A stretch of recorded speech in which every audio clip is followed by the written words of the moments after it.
Assalamualaikum warahmatullahi wabarakatuh. Waalaikumsalam warahmatullahi wabarakatuh. Yang kami hormati Bapak Ibu Guru SD Negeri 1 Gading Kulon, Bapak Komite, Paguyuban kelas 1 sampai 6 dan beberapa wali murid yang terundang. Alhamdulillah puji syukur pada hari ini kita bisa berkumpul di SD Negeri kita tercinta dalam rangka penyampaian visi misi saya sebagai pejabat pelaksana di sekolah kita ini. Nah, pada kesempatan kali ini izinkanlah saya mempresentasikan visi misi saya dengan harapan kedepannya kita bisa mewujudkannya bersama-sama. Sebelum memulai visi misi saya, tentunya visi misi itu lahir dari berbagai macam pemikiran mendalam dan juga setelah saya memperhatikan lingkungan yang ada di sekolah kita. Nah, sebelumnya saya sendiri mengalami keresahan di dalam dunia pendidikan kita, ya. Mungkin kita rasakan juga bersama, tidak hanya di lingkungan kita dan mungkin sudah beredar di berbagai macam medsos, ya, di Instagram, dan ini skala nasional. Contohnya seperti apa? Ini, ya.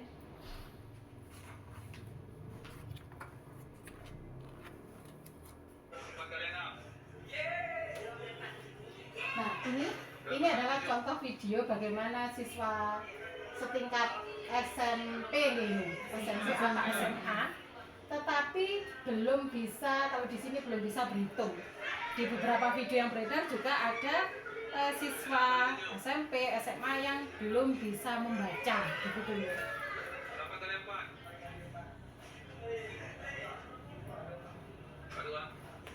Ya, jadi itu contohnya, ya, belum bisa berhitung. Nah, ada juga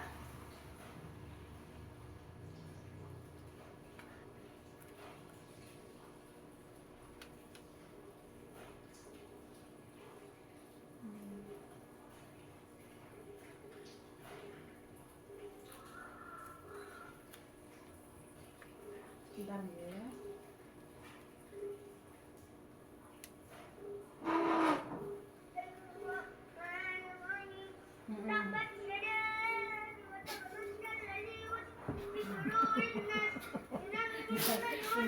Ini mengajinya, mengajinya terlihatnya lancar tapi kan itu sampai kemana-mana begitu. Luar biasa. Ini banyak contoh sebenarnya, ya. Ini guru ini kan boy. Lor.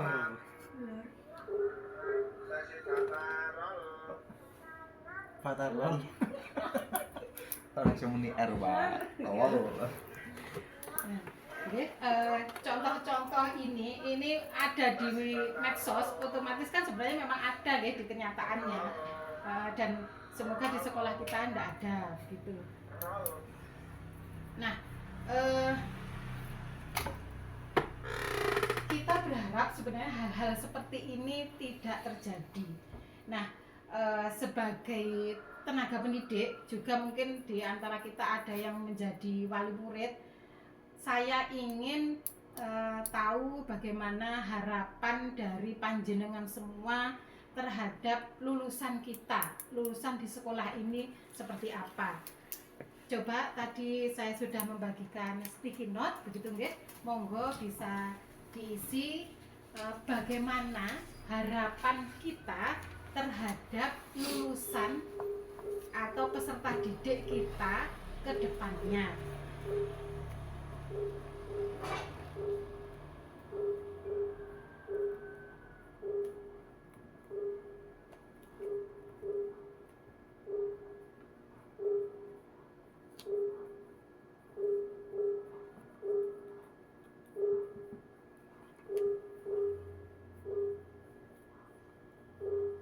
Ya, sampun.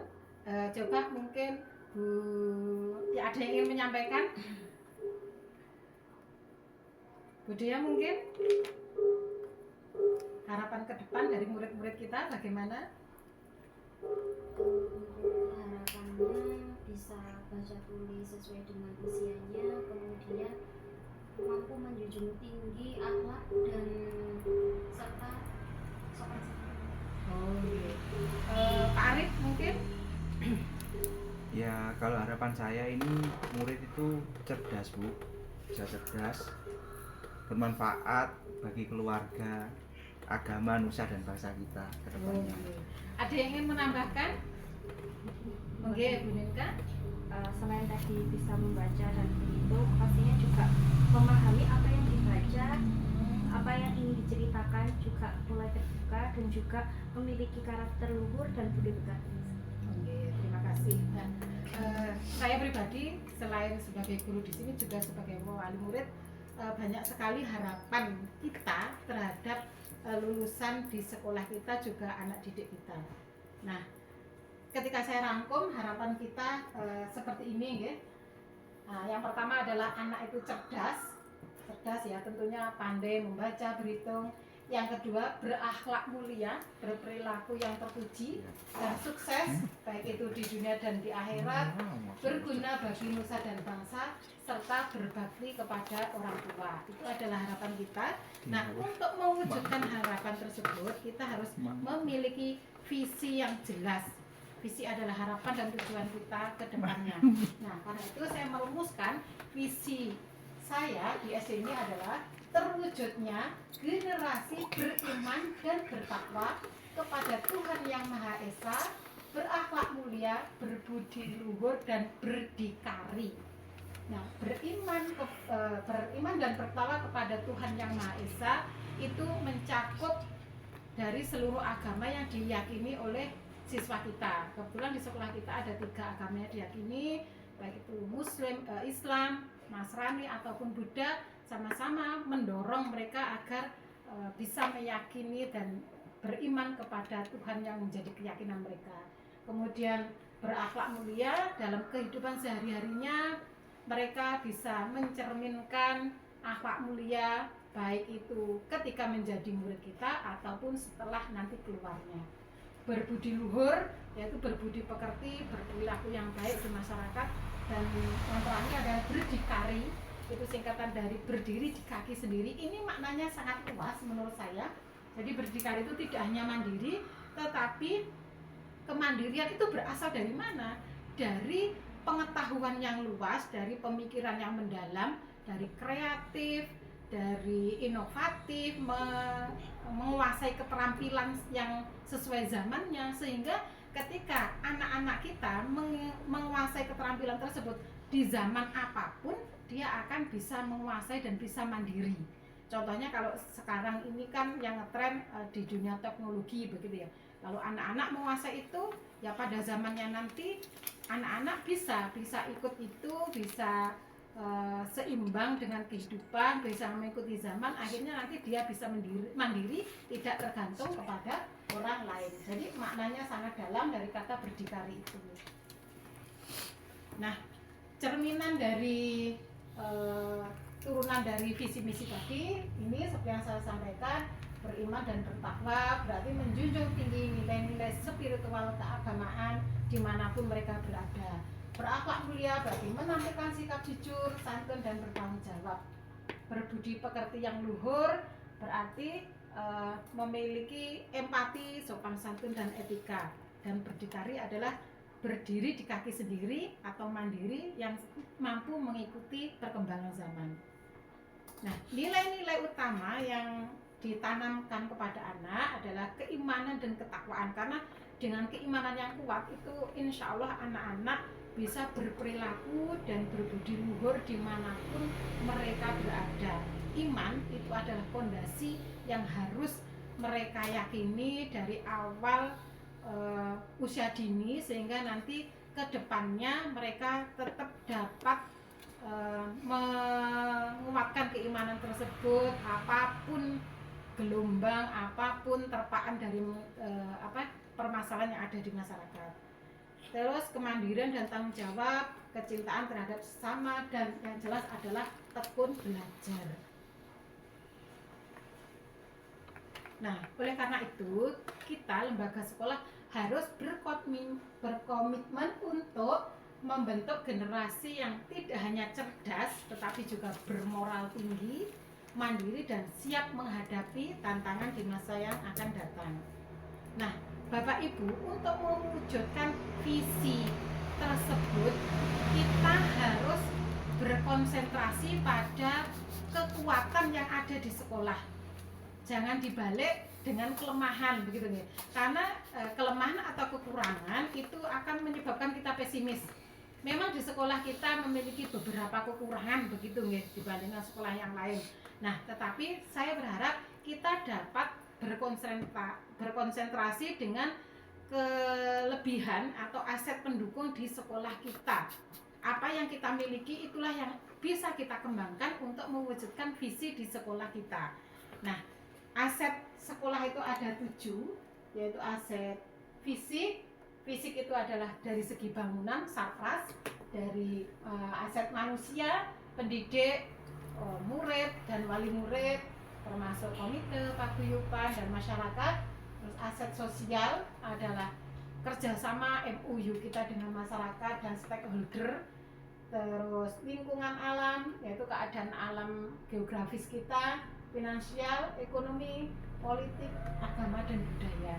Nah, karena itu sekali lagi saya mohon Bapak Ibu bisa menuliskan aset dari aset tersebut yang terpenting. Mungkin karena saya baru di sini, saya terlewat melihat atau mengamati aset yang bisa kita kembangkan dalam mewujudkan visi di sekolah kita.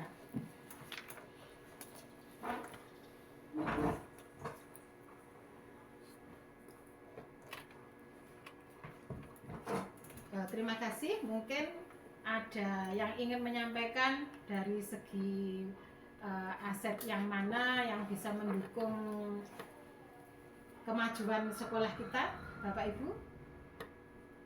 Kalau dari sisi bangunan, kita yang diambil adalah kekuatannya, begitu ya, asetnya. Yang nggak ada tidak usah disebutkan, karena itu justru membuat kita pesimis. Yang ada, coba rombel kita sudah ada berapa? 6. Jadi kan cukup nggih untuk kelas 1 sampai kelas 6. Terus ada musola sebagai wadah untuk tadi mengembangkan keimanan dan ketakwaan dengan meningkatkan budaya spiritualnya anak-anak. Terus halaman kita juga cukup ada begitu nih halaman sekolah. Terus semua ya kan ada begitu ya, tinggal kita nanti kita mengembangkannya bagaimana, sanitasi, air cukup, lapangan kurang. Ya, terus dari sisi manusianya, guru kita alhamdulillah lengkap, semuanya juga lulusan sarjana, ada yang sudah alhamdulillah sertifikasi, ada yang ASN. Terus murid kita, saya lihat juga semangat belajar, jumlahnya juga bisa dibilang cukup.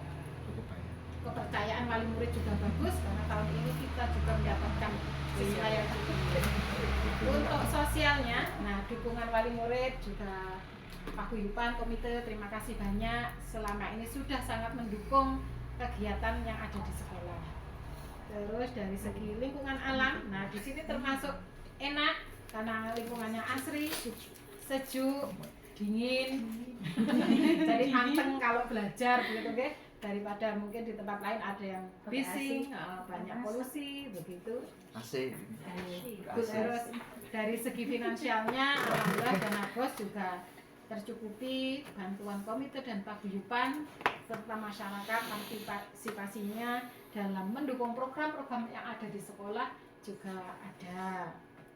Dari sisi politik, kerjasama yang baik dengan perangkat desa, puskesmas, kita rutin lewat apa itu, bias, screening itu ada, dan dari dinas pendidikan juga sangat mendukung.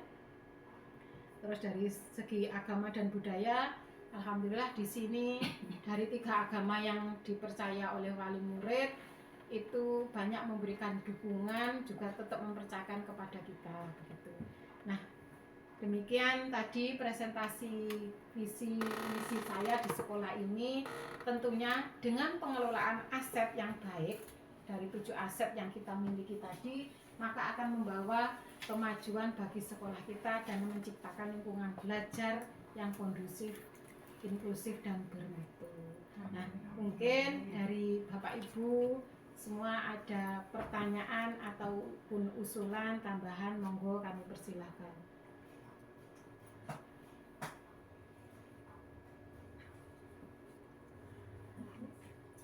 Monggo jika ada, mungkin ada yang menambahi. Untuk program-programnya mungkin nanti tentunya akan ada program pendukung dari visi misi ini.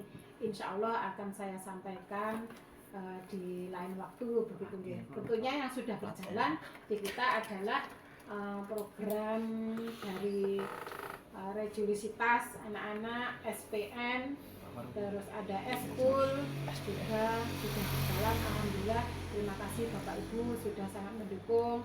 Komite dan paguyuban juga dari segi partisipasi dan dukungannya saya sampaikan terima kasih banyak. Ya, mungkin itu yang dapat saya sampaikan. Akhirul kalam billahi taufik wal hidayah.